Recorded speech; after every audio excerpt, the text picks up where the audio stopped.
Welcome to All In, a straight-shooting, science-based podcast about periods, fertility, and nurturing health outside of unrealistic beauty expectations.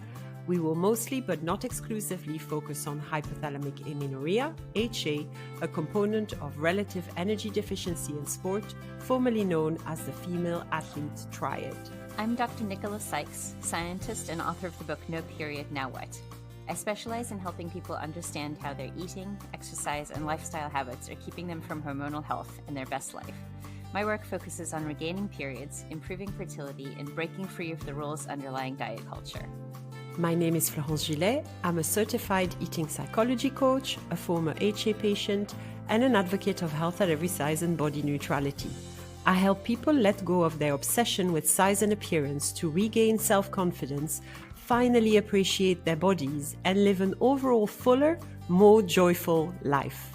Every 2 weeks, the All In podcast brings you real recovery stories, expert insights, and new scientific research on HA, hormonal health, and fertility, with an unmissable touch of body respect and women's empowerment. Just a reminder that this podcast represents the opinions of the hosts and their guests. This content should not be taken as medical advice. It's for informational purposes only. And because each person is unique, please consult your primary care practitioner for any medical questions. Music by the Andy Shulman Band, available on Spotify.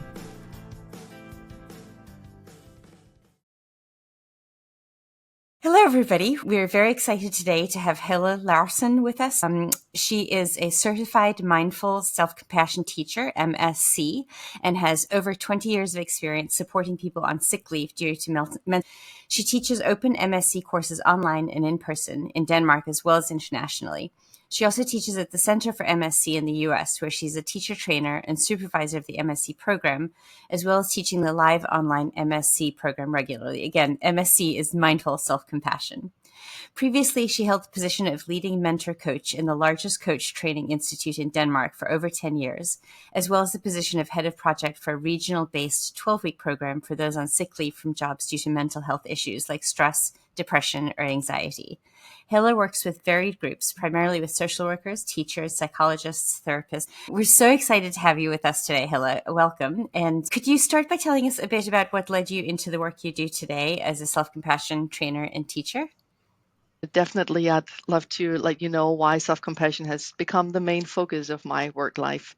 And I have a professional as well as a personal reason. And I guess the more personal reason, let's take that first briefly.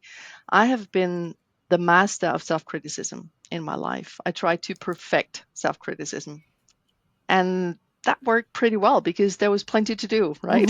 There was always something that I could do better or that should be done better or differently in any way. So self-criticism was basically my way of navigating my life. And that worked as well as it can work, I guess, until it didn't work anymore. And that was when I have two daughters, and the youngest of them were ill for quite some years.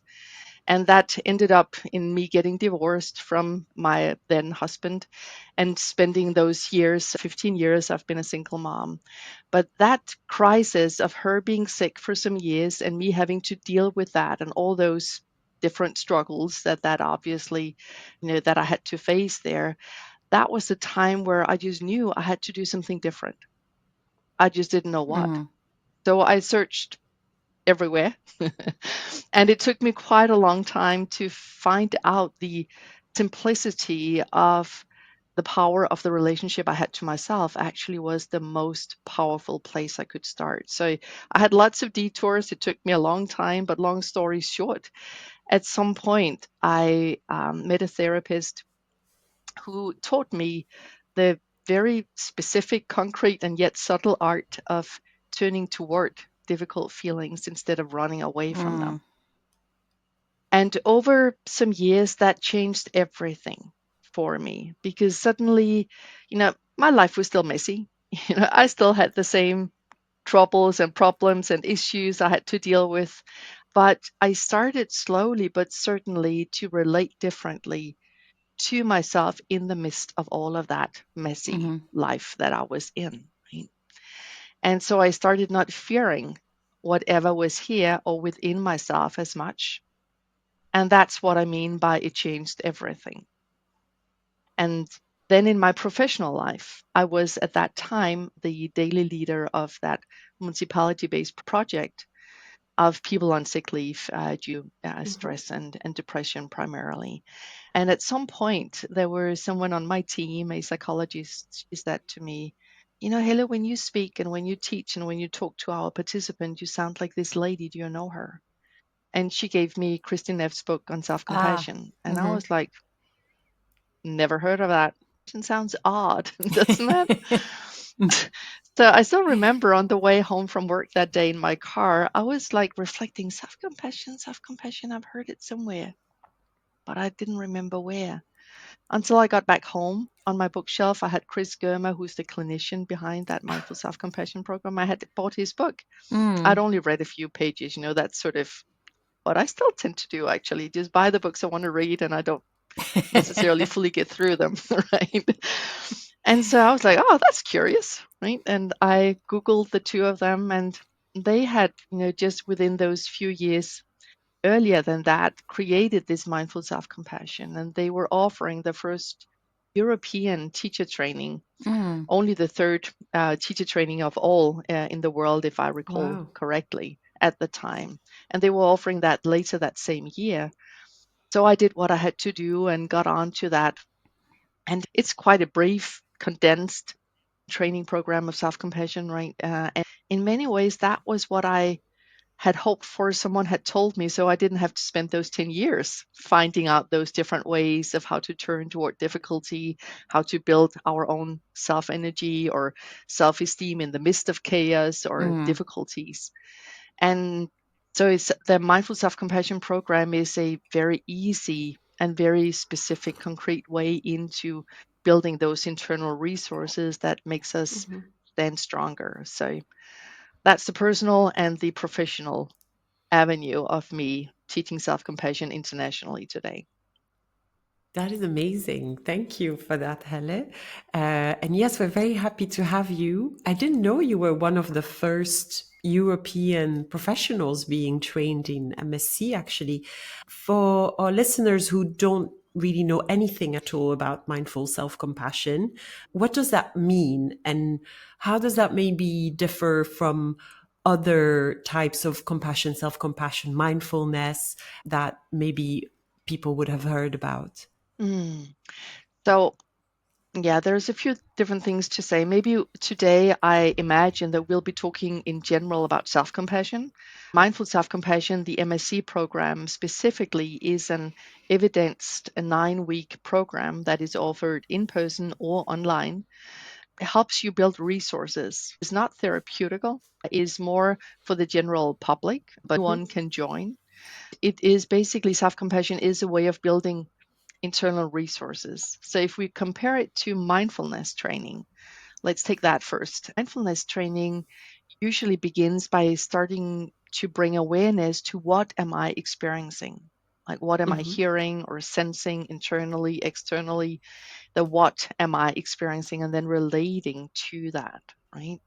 And in self-compassion, the focus is more specifically and very particularly on how to warm up the relationship to the one who is experiencing all of that, the one who's in the midst of the experience. So rather than focusing on the what am I experiencing, self compassion would invite you to focus upon the who is experiencing and what do I need when this is my experience. Right? And so the mindful self compassion program is quite condensed training that goes through a lot of different areas, all of them that tends to be troublesome for us as human beings in general, and look at those areas through the lens of self compassion. Yeah, I was just thinking that we don't really get much training in sort of noticing not only what's around us, but also how it's impacting our feelings. I mean, certainly for me growing up, it was very much everything's on the outside and, we don't really think about the inside at all. So what do you see on people's emotional and mental health when they work on implementing this mindful self-compassion? Mm. Well, I see a lot of different things and it has huge impact, but some of the expression of it may be quite subtle. So sometimes when I have a few courses running just now, one of them at the local university, and a few weeks back we have sort of midway through the program, and a few weeks ago I asked, so how is self-compassion starting to show up in your life, if at all, right? How are things going for you guys? And there was one who said, well, this morning my car broke down. I had to take the kids to school, and usually I would be all upset saying all of different things to myself, but I decided, well, I couldn't do much, but I could actually make myself a cup of tea and just take a break in the midst of the chaos. And then I could suddenly decide how to navigate, or, I could actually stay home from work for a few hours, do something at home, and, this and that. And so the world is still troublesome. Cars break down, we have to drive kids everywhere and go to work, and things don't change as such, but it's the way that I may respond to myself when things don't go the way that I had hoped. That changes. And that's basically at the heart of self compassion, right? How do I warm up that relationship to myself? How do I hold myself so that instead of being focused in on the problems, that I can open up? Actually, it's a very physiological response self compassion has. So I can calm down my nervous system so that my perception of whatever is here in front of me that I have to navigate in, so that I see that more clearly, and so that I can point to the different choices that I could make, and which one would be more supportive for everything involved and everyone involved. That's what I mean by self compassion can be expressed in so many different ways, but overall, the impact that I see and have seen all through the years, I've been teaching this for 10 years now. The impact is that sense of a permission slip of taking care of yourself so that you can stay grounded, so that you can stay open hearted, especially when life is challenging or messy or just simply difficult. I have to say, Helle, I really relate very much to your master of self-criticism comment to start with. I mean, I'm going to be honest here. The only reason I know Helle is that she was my trainer when I took the live online mindful self-compassion course. And I took it in the middle of the pandemic. So it was definitely very necessary. It was super useful. But I'm interested here to know more about, as a practitioner and a trainer, if you've worked with people that have experienced difficulties around food and their body image and exercise and eating disorders, and were there aspects of MSC that you or other practitioners you've worked with have found particularly useful in that realm? Because I can really see, I can hear that most of the people we work with, Nicola and I, that seem to have this really difficult relationship with food and body and exercise, they are horrible when they talk to themselves. It's really something that we see happen again and again. So I'm wondering if you have any experience in that. And, what do you find useful for these people that are listening to us and trying to recover and really change the way they look at themselves and they feed themselves and they rest and all of these things? Yeah. Yeah, thank you, Florence. And I really appreciate that you guys are working with this. It's such an important area, right? And so easily overlooked. I know quite a lot of people joining my online, particularly MSs over the years with these kind of issues because they are quite common, right? But it's Yes. not always that we, shout it out over the rooftops, right? So I'm certain that have been a lot of participants with dealing with these kind of issues that I haven't been fully aware of. Some of them Yeah. voice it out, right, and are quite upfront to me as a teacher, not necessarily in the group, because we don't have much time in that training to go into everyone's personal story. But what I have noticed with those that I do know have issues with this kind of area is, first of all, as you pointed out, that sense of self criticism is usually really loud, and criticism can show up many different ways, right? It doesn't need to be that sense of a parrot sitting commenting on everything. That's how my experience, my self criticism expresses itself, but it doesn't necessarily for everyone. But what I see that has been more predominant for me are when I look at those kind of issues that we as human beings may have is that underlying sense of shame or underlying sense of working or navigating in difficult emotions. And Yeah. I've come to see that quite often self-criticism is just another expression of that. It's just, underneath that self-criticism, there's quite often a vein of shame that may be the fuel for that self-criticism. And so this is why a lot of us have difficulties in navigating or changing that internal self-critical talk because we simply can't, because it's not the real problem. It's just an expression of that shame or the difficult emotions that we carry and that we have a difficult time not getting all consumed by, right? And then self-criticism becomes just another expression of that. We talk Yeah, about makes self-criticism sense. as being, trans diagnostic, right? It shows up in anxiety, in depression, in eating disorders, and all sorts of difficult mental health problems. So basically, self-criticism is just one expression of my relationship to myself. It's something underlying that we need to look at. That's what I've noticed. I don't know if it resonates with you guys, but Absolutely. And I think that the society that we lives on pushes a lot of shame on us as well. Like if we don't conform in whatever way it is, I think there's a lot of shame that comes from that because we should be perfect and we should be this and we should be that. And I think that's a really valuable insight that shame is at the root of so much of our self-criticism and negative feelings. I wonder how you think that self compassion might be more useful for people in recovering from an eating disorder than just simple mindfulness. Like, again, if you could sort of okay. explain how you hmm see the difference between the Yeah, two in that yeah. arena, that would be lovely. Okay, cool. For those of us who deal with really harsh internal self-criticism, or maybe in having some, traumas in our background of maybe tendency for depression, sometimes mindfulness can be quite difficult to begin with because we start seeing more clearly what's actually happening, and that can be painful.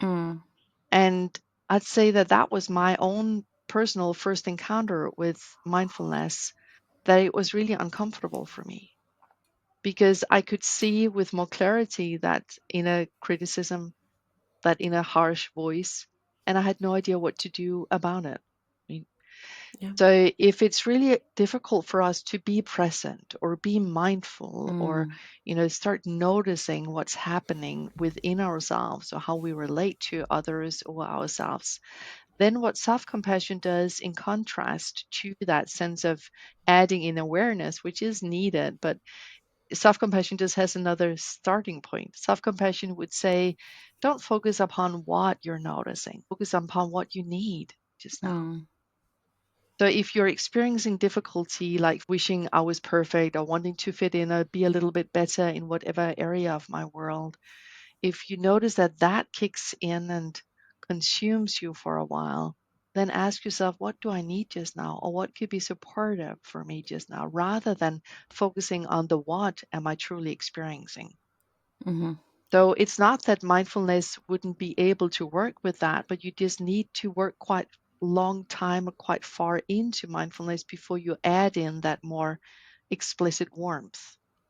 So that Yeah. means that for those who have an explicit self criticism or some internal traumas or just really much shame, it can be much more subtle and supportive to add in self compassion because it's more focusing on what do I need? Maybe I do need to not focus so much on the discomfort in my body. Maybe I need to go for a walk with my dog or call my friend or talk with my cat or, whatever else. So, and maybe I need to go shopping, anything that, even things that at times could be pure avoidance. In self compassion, we would say that can be used as a way of getting out of the discomfort. Right? So we want to mm, balance that, obviously. So it's a little bit more complex than the picture I'm painting just now. But self compassion would be adding in that warmth, and that is usually a easier starting point for those of us who struggle with self-criticism or any kind of shame-based disorders. That's such a good point. I think that the sort of self-criticism is very cold, and what you're describing as warmth and thinking about what Yeah, we need, that seems a lovely contrast to me. yeah, Bring warmth into our lives by bringing it to ourselves. exactly. It is a contrast to that inner self-criticism. And it's a contrast not by trying to push away the internal inner critic, but by allowing us to have more resources so that we can notice that, oh, here the inner critic goes again. Right? What would my internal compassionate voice, a supportive voice, what could that say? So we are actually in self-compassion sort of expanding the mental bandwidth. We're like creating more emotional flexibility so that we can notice and stay strong, standing heads up, feet down, even in the midst of like shame or difficulty, right? That will never be easy, but we are building the resources with self compassion to allow ourselves to only go in as much as we may have the resources for in that given moment. It's beautiful. I think it will resonate with a lot of our listeners who may want to do mindfulness but struggle to really get there. I know that for me, I tried mindfulness a lot before actually being able to feel like it was bringing me Okay. calm and less anxiety and stuff. But with self-compassion, I agree that that question of the what do I need right now is really, really powerful. Your website describes compassion as how we relate to ourselves and others when we experience difficulties.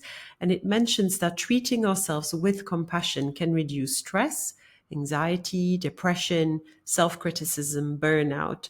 Our listeners often particularly struggle with the self criticism aspect, as we discussed. And how do you find that MSC is helpful with that part specifically? Because you just said as well, it's not like we reject the harsh inner critic, but we're just going to try and focus on what do I need right now? And how does that actually help us grow into a more compassionate person with ourselves? Yeah. So let's talk a little bit more about the that emotional flexibility that I just mentioned and the awareness that's needed, because the way that I would like us to learn to see the inner self criticism is as just one voice out of a lot Yeah, internally, right? It is, though, usually the one that shouts out the loudest. Right? So, definitely. and it does that for good reasons because it's actually connected to our sense of safety, right? So it's part of our protection system. So I like to use the image of like if you were a director at a theater scene and you had like maybe 10 or 15 or 100 actors, what do I know, then the self-criticism one, the one actor out of many, would be the one that all the time takes the stage, go, hey, you need to listen to me, hey, I'm the most important, oh, there's something you're not noticing, right? Just shouts out really loud and takes all of the awareness toward itself, right? So even to an extent where we don't really notice the rest of them. And so when we work with mental health and when we work with navigating that, it's about coming back to, oh, hey, I'm the director. I'm not the one just being directed by that self criticism. That's not the one in charge of everything. I need to come back to remember that I am here in the midst of it and that self criticism is just one voice. It may be a really loud one, right? It may be a really harsh one. It may be one that just takes over the entire stage all the time. But there are also other voices. And therefore, when we work with self criticism and self compassion, it's about turning toward that criticism with curiosity, with interest, saying, oh, hey, I hear you. You are really loud. What do you want me to know? Or what are you trying to make sure that I notice or that I see, or so that I don't get myself into harm or whatever? What are you trying to convey to me, dear self criticism? And so, with that, seeing it as just one part of me, but also trying to look for the deeper intention in the why is it screaming and jumping and taking up all the mental space. And so when I have turned toward it with curiosity and reflected upon that, then it's easier for me to turn toward those other actors on the stage. And then I would go look for that one particular that I like to call the inner compassionate self or the inner supportive voice. You can call it whatever you'd like. But the one that also has your best interest at heart, the one that also wants you to change your behavior or act differently, and the one that also wants you to be safe, but it has a completely different intention or expression than the self criticism. Maybe it's one that says, hey, I really care about you, and that's why I'd like you to take care of yourself differently or to do something other or to pay attention to this or that. Right? And so that you could hear, even when I speak from that internal self, my voice becomes different, Yeah. right? Yeah. Because it has a different intensity and it doesn't shout out loudly.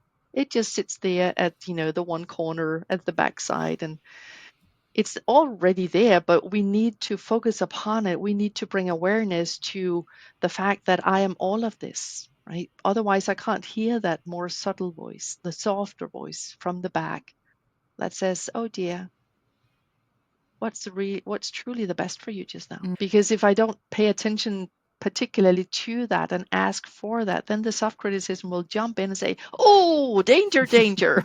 Or keep away, or go the other way, or do this, or do that, or do more of Yeah. it, everything at once," right? So that's what I mean by expanding that emotional flexibility, so that we don't actually try to push away or change the inner criticism, but we try to gain more perspective so that we have a sense of actually having a choice. Yeah. Right? Mhm. Yeah. We don't have a choice if we're consumed by inner critic. It makes total sense. We were asking how MSC would be helpful with that self criticism. And I know Kristen Neff and Chris Germer, who created this way of dealing with self compassion and promoted it so well, they are simplifying sometimes by saying, would you speak to yourself like you actually speak to someone you love? Yes. And Yes. I think this is something that many of my clients, this is their first understanding when I try and bring self-compassion and show them, bring them to the website and help them understand a bit better, is to say, why are we talking to ourselves like we hate ourselves, like we're Yeah. constantly shouting and screaming and pushing for more, when, as you said, your voice changes when you're able to say like, hey, what's going on? Like, what do you Yeah. need? What can I do for you? Which I know for many of our clients, Nicola, they are such caring people for other people, but then they have a terrible inner way of talking to themselves. So I think that you totally answered the Yeah. question. Thank you so Okay, cool. much. Yes. Yeah. That's actually how we define self-compassion, right? Self-compassion can be defined informally, at least, as treating ourselves the way that we would treat a loved one. Yeah, Right? So it's just simply including ourselves in the circle of those that we care about. that is That's really easier said nice. than done. But Yes. One thing that I found really interesting about what you were just telling us is the idea of not just pushing away that self criticism, but listening to it for what the nugget is that's in there, in the way that our brain is trying to protect us. A lot of times people feel like the idea of not listening to the criticism is fine, but there is some nugget of truth in there. And so, how can I just completely ignore that because there is actually something that's in there? yeah. So I think the idea of listening for that nugget, but then coming at it from an angle that's more kind and caring. I think that's a Mhm. beautiful way of thinking about it. When people start practicing this mindful self compassion, what are the biggest impacts that you see in their lives or their ways of being in the world?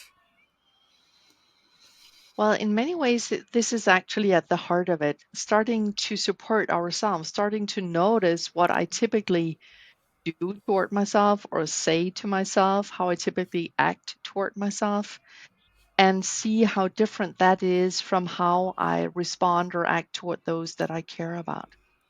And so when we start seeing that with more clarity, and when we start understanding that I won't be more self-centered or weak or not accomplishing anything or self-indulgent if I start practicing self-compassion.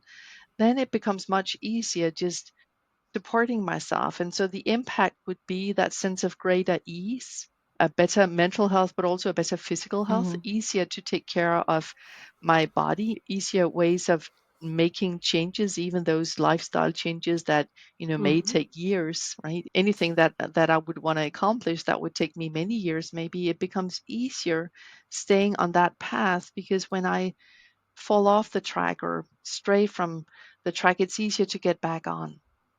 It's easier to get back on track because I learn in self compassion to have that perspective of I don't need to be perfect. I'm okay, but it's really uncomfortable to feel imperfect or to fail at something that's important for me. But anyone else would also find that same sense of discomfort. So it's not about me personally, it's about being human. And so that's what we call the perspective of common humanity. So the impact of all of that self compassion, as well as that perspective of common humanity, is that it makes it easier for me to see myself through the eyes of being human, Mm-hmm. with vulnerabilities, with strengths, with stuff that works out well, and with difficulties and issues. And the totality of that is what it's like being human. And so when I start looking at myself through those eyes, the impact is just more resilience, meaning easier comeback from difficulties. It's easier navigating the difficulties in emotional life, in relationships, in larger decisions, right? So there's no specific, this is the impact. It's more that general sense of having an easier time getting back on track, or an easier time taking care of myself, or an easier time just staying grounded, Mm-hmm. not letting the difficulty impact me as much, right? So we say, in general, what the research shows is that you'll get less of what you don't like, stress, anxiety, depression, all of that, and more of what you'd like, joy, good relationships, better physical health, better mental health, and so forth. So the impact is subtle and yet very all encompassing, actually. Self compassion is linked to all aspects of a good mental health, is shown by the research by now. This is fantastic as a response, and gosh, who wouldn't want greater Yeah. ease with their Yeah. general way of approaching life, but also that inner life. And I think that's why I love that you mentioned emotional flexibility and all Mm-hmm. of that, because just like Nicola, I've never been taught how to deal with my emotions. Gosh, my parents had no idea how to deal with their own emotions. Yeah. Bless Yeah. them. Yeah. I know my mom listens. I love you, mom. And she will agree with that. She had no idea. I think Yeah. for a lot of us, we come from sometimes culture where it's, well, just shut up and move on and fight harder and, Yeah. pick yourself up and stop complaining. Mm-hmm. And so there's this sense of, well, yes, I mean, if we could feel a little bit more comfortable with what happens inside a lot of the time, that would definitely have a big impact on our overall Yeah. way of dealing with things, but also our health in general, because we know how much this can impact our health, right? Constantly feeling in that stress, Exactly. even just Yeah. from our own inner critic and how we speak to ourselves. We know that this has sometimes negative implications for our health as well. And eating disorders is a good example, of course. So I think that answers my question perfectly. Thank Mm. you, Helle. Mm.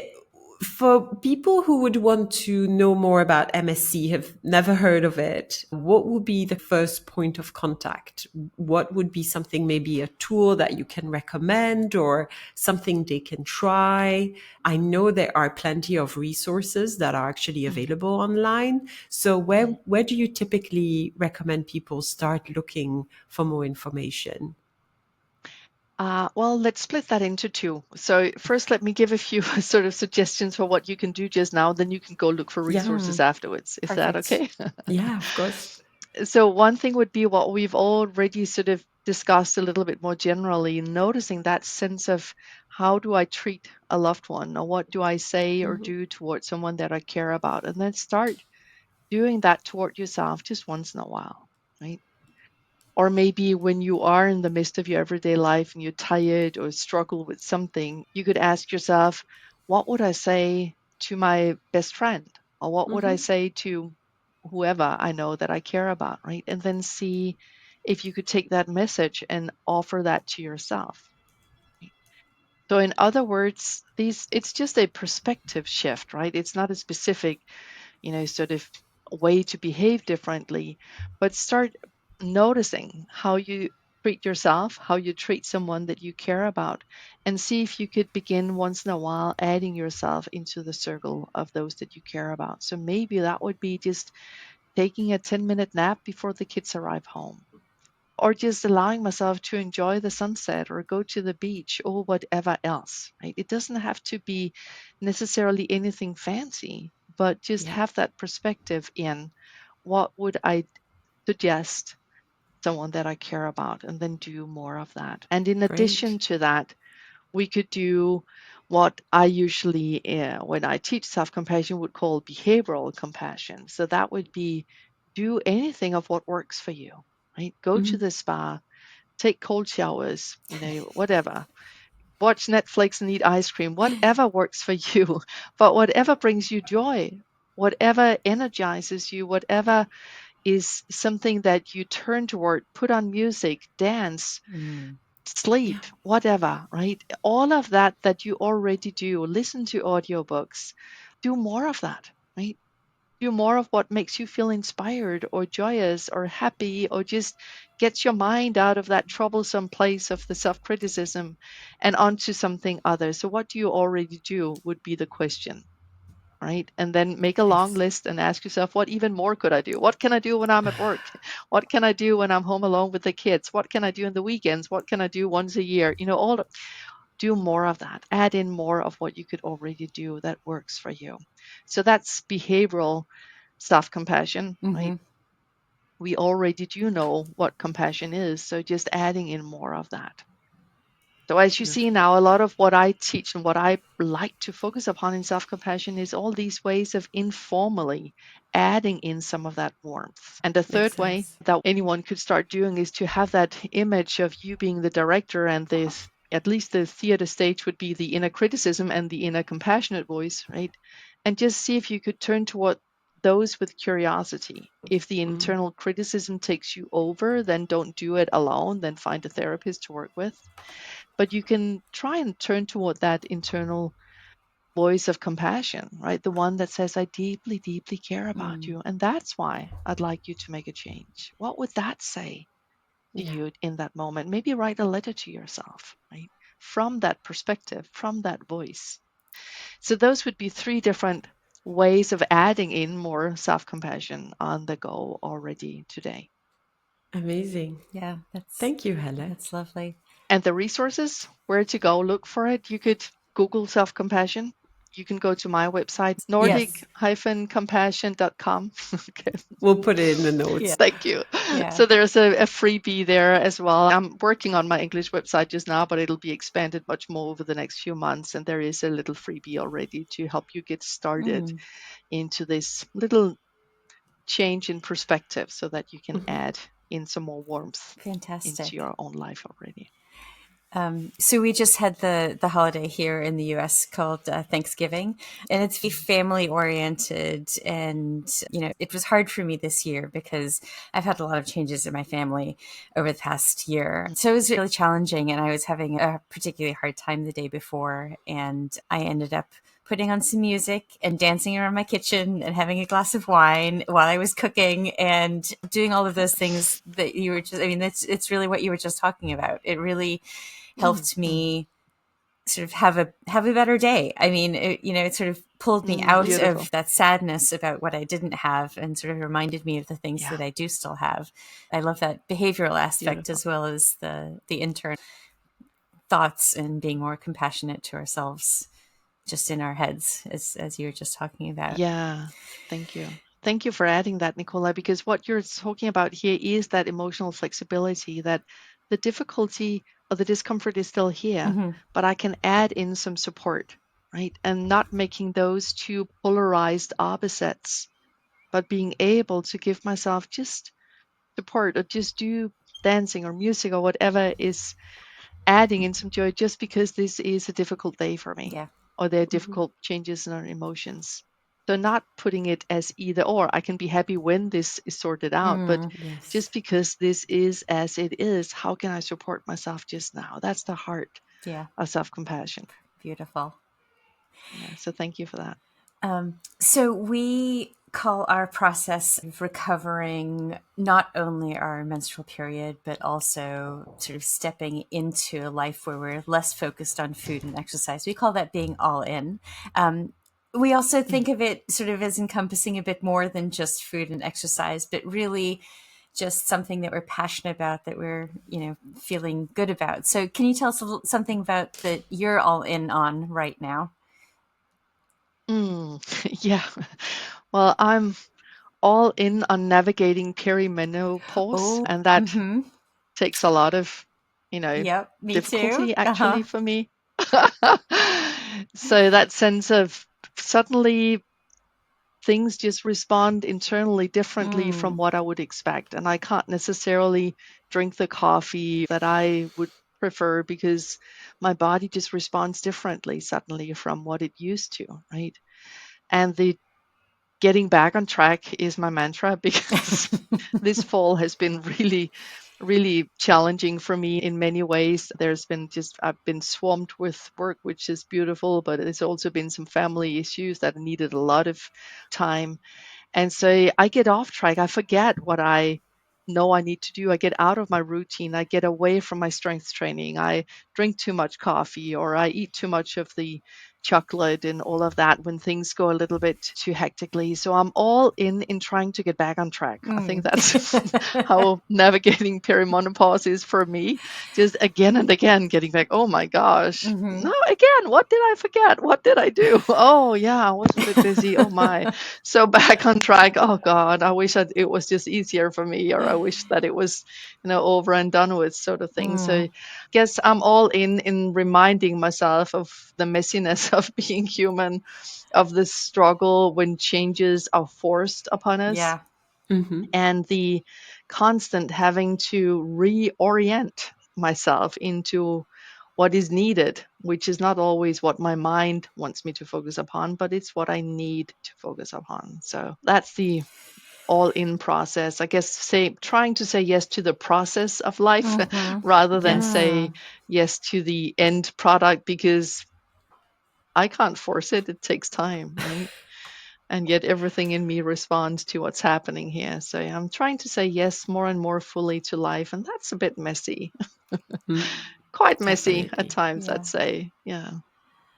That's it. Thank you But so much for sharing that with us. I think that's a really a really good point, that sometimes things are forced upon us. We have changes in our body and the way that our body handles yeah. things. And I love your idea of being all in on just embracing that messiness. I think that's fantastic.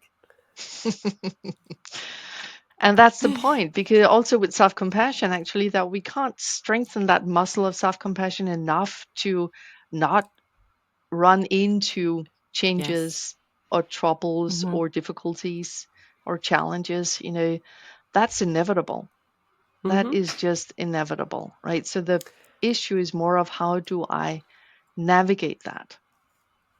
I love And I that. say I'm still a work in progress, definitely, and I'm reminding myself that the goal of self-compassion is to be more of a compassionate mess, right? That sort of go open-hearted as much as possible through life and take care of the struggle and the discomfort that is there in ourselves and Yeah. in others, right? That's what I mean by being a compassionate mess. Mm-hmm. But Yeah. my gosh, I still wish that things could just be sort of under control or set right or put in a particular order. But Yeah. it seems life doesn't run out of challenging me. I guess it Yeah. is like that for most of us, right? Yeah. And so it's more of Absolutely. how do I go down that avenue of life? Do I do that kicking and screaming, wishing things were different? There's a lot of stuff I wish was different in my life, right? Self compassion is not a vaccine that makes no trouble come your way, right? So it's very much a work in progress. It's a constant getting back on track. It's a constant allowing that messiness to be here, but still trying to add in some warmth and some support that gives me a sense of direction and meaningfulness. Right? So I guess these are just a few more aspects of that, what I'm trying to be all in on.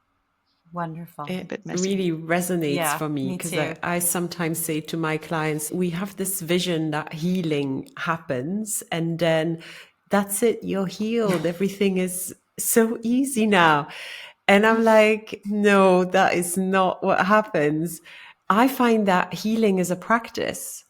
Yeah. So I find that if I don't keep up, like you said, right, I don't kind of look back and say, oh, here I am again. I drank too much coffee. I'm struggling with this. I know I should do this routine differently, and yet I don't do it. And I'm overwhelmed and life takes me on a different path. But then it's being able to go back and to say, what I need is this and this and this. And I'm going to try again and try again and try again. And the work in progress that you're talking about, the fact that it is messy and we're just trying to be as self-compassionate as possible in the mess, that Exactly. really resonates with me because I think this is something that in our society, we have this idea of like, I was sick and then I'm cured, but it's not that simple when it comes to emotional health. No, So thank you never. for that. Before we leave you, thank you so much for all of your time and wisdom. How can our listeners connect with you if they're interested to know more about your work or they want to follow one of your training courses or whatever else you offer? What would be the best point of contact?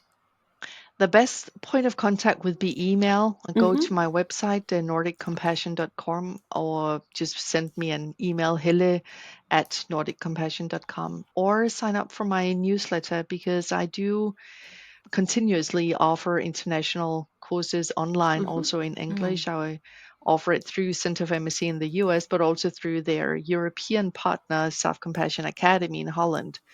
And so we do in-person training, we do online training. So that would be a starting place, obviously, if you want to pursue self-compassion, and planning on doing some more audio self-paced type courses in English as well. I do have some in Danish just now, but within the next year they will be there in English. But for now, the live online or the in-person is what I offer in English. Thank you so much, Helle. It's been such a pleasure speaking to you again. It had been 3 years since I followed your course, and there is not one day that I don't actually use self-compassion, even though it is definitely still a practice and I'm not always the best at it. But I found it's been really life-changing for me, and it's definitely something I recommend to most of my clients because most of them have the kind of self-criticism issues that I used to have as well. So thank you so much for coming and for telling us more about MSc. And we wish you the very best. Well, thank you both. Thank you both for wonderful questions and for a good time together. And thank you. It's been a pleasure meeting you. Thank you so much. All right. Thank you. Take care, Helle. Bye. Thank you. You too. Bye. One thing that always strikes me is how different each person's all-in journey is. As I often say, there are many paths to HA and many paths out of it. Your journey is unique. That is so true. If you need more support on your journey, you should definitely start with No Period Now What, which you can get at noperiod.info/book. And Florence and I both work with people on different aspects of period recovery and so much more. If you'd like more personalized advice and attention, you can go to noperiod.info/appointments to schedule a time to speak with me on fixing issues underlying missing periods, blood work, diagnosis, and lots more. Or beyondbodyimage.com to work with me on the fear of weight gain and making peace with food, exercise in your body. I also take care of the new French version of No Period Now What through the Instagram account Je n'ai plus mes règles _livre. We also have joint clients and online support groups, so you can access both our domains of expertise and get the physical and mental help you deserve to put an end to disordered eating once and for all. If you enjoyed this podcast and found it helpful, please subscribe and drop us a review to help more people find it. Also, join our online recovery community at noperiod.info/support in English and noperiod.info/communique in French, and let us know how All In is going for you. All In is not just about period recovery, it's about getting your life back. See you in 2 weeks.